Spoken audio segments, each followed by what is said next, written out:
if you plan on having a portfolio, I would not even start in your personal name. So another question that, because like I told you, like literally every time I see my buddies, we're talking real estate. Is this a they're new all like segment thing? Yeah. This Okay. is new. I just restarted the thing there. So just this weekend, because I was in, I was out of town and I was with some buddies, and like they're always asking about like, what would Dan think about this? What would Dan think about that? And another question that popped up. What's funny is I'm going to interrupt you there. Yeah. If they're asking you, hey, what would Dan do? And then you would ask me, and then I would be like, well, what do you think? Mm-hmm. So I think that's kind of funny because I like getting people's opinions anyways. Oh, for sure. And so their question was, and this is something that you and I have talked about before because it was something that I like have gone through in my own real estate journey, is the whole idea of how many mortgages or how much maybe in dollar value in mortgages should you have in your own personal name before transitioning to a corporation. Yeah. So this is what I would say to people. So if you plan on having like a decent portfolio of property, I would do it from the start.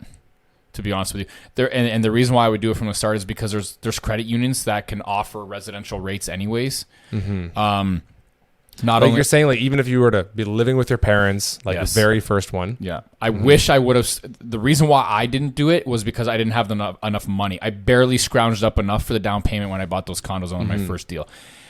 Those bite me in my fucking ass. You want to talk about credit in the previous podcast there? Why like my credit's like all out of whack because of my income not being able to support the debt service is mainly because of the condos that I own in my personal name. So the reason why it doesn't affect me now is because, you know, I'm even in private banking now, right? Which I didn't even know it was a thing. But, you know, being in private banking, being in the position that I am now with the clout that I have at the banks, it doesn't necessarily affect me anymore. But I'm telling you right now, it is a fucking problem. Get it out of your, don't do anything in your personal name. I would honestly recommend, like, it's going to be a little bit more expensive, but if you plan on having a portfolio, I would not even start in your personal name. If you're going to start in your personal name because you don't really know how many you're going to have, this and that, okay, fine, maybe one or two. Yeah. But I was like 15 deep. Right. So, and it was a major problem. Because somebody asked me this weekend. They're like, Clark, like, what do you think? Like, because they're like, well, at what point in time do you actually transition over? Because they have one rental, right? And they're like, oh, I want to be like buying a second. Before my second, should I start a corporation or not? And I was like, you know what? I'm going to see Dan. We're probably going to do a podcast on Monday. I want to ask him this exact question, and I'll let you know. The answer is yes. Yeah. And the reason why also is there's so much. There's more things offered to you that you can effectively. You can play so many different tax games with having it in your corp. You can start writing off your personal shit. You know what I mean? You could write it off against that. You can do so many other things that are more creative to make that situation even better for you, where you might be saving more money, but you might be spending more on, the like servicing the corp, right? Where, now you have different accounting, you have, different certain things going on there. But I'm telling you right now, this is going to be another question that might be like so simple, but it's something that I know that I asked myself at one point in time that I know for sure there's going to be listeners that are interested in this as well, is like, how do you start a real estate corporation? Like, what are the actual steps? Because this is a concept that's never taught in school. It's actually kind of hard to find on YouTube. Yeah. Well, you might be able to find it in the US, but specifically to like Canada and like people that live in Ontario, like, how do you actually start a real estate corporation? You go to a lawyer and have them do it. And the reason why you would want to do that is because I've seen people that have done it themselves through like online brokerages, stuff like that, and it was not done necessarily properly for down the road. Not now, but certain things weren't done as you scale the business that doesn't allow for certain advantages down the road, right? So when I do a corp, and I don't even, how many do I, like you said 15 or something like that now?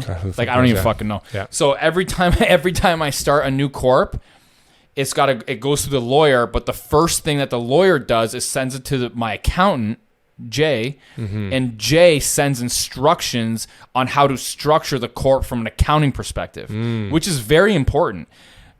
One of the reasons why you want to start a corp for this kind of stuff is because you want to take advantage of the tax advantages, right? Well, the only guy that knows how to really do that is a tax accountant, who then has to send instructions on how to structure the corp. If you don't know how to do that, you might be spending more having an accountant look at it and having your lawyer look at it and then structuring it. But down the road, it might cost you way more. Right. You get what I'm trying to say? Because once you establish something one way, actually trying to do it differently or change ownership, you can't. So or now it's going to be extremely expensive. So you might have this outlier corp that's like got 1 or 2 properties in there. You might be like, oh, I fucked it up or whatever. And I know there's way more nuances in the U.S. versus like in Canada. There, again, I'm not a lawyer, I'm not a tax accountant or whatever, but I have been explained. It's been explained to myself that it's more advantageous, especially when you start scaling, that you have things done the right way, because things done the incorrect way down the road will cost you way more, like multiples of way more than if you were to simply spend $1,000 or $1,500 to have your corp structured the right way. So that when you communicate that, even like, hey, your accountant, like, what's your goal? Well, you can explain to them what your goal is, and the same thing with the lawyer, and then they're going to send instructions to everybody and work together. That's the right way to do things. You think I would know how to structure shit for Coach Wickowski? Are you fucking kidding me? So like you see what I'm saying? Like if I thought that I was like, oh, I'm a smart guy, I'm going to go do this there's no fucking way. Right. Like we might, what could potentially happen is, so one, like there might be like all these little tiny nuances of like when we bring income back or we bring equity back, if things weren't set up the right way and the instructions weren't set up, that it could cost us tens of thousands, if not hundreds of thousands of dollars down the road because something wasn't structured the right way because I wanted to save what, $500 or $1,000?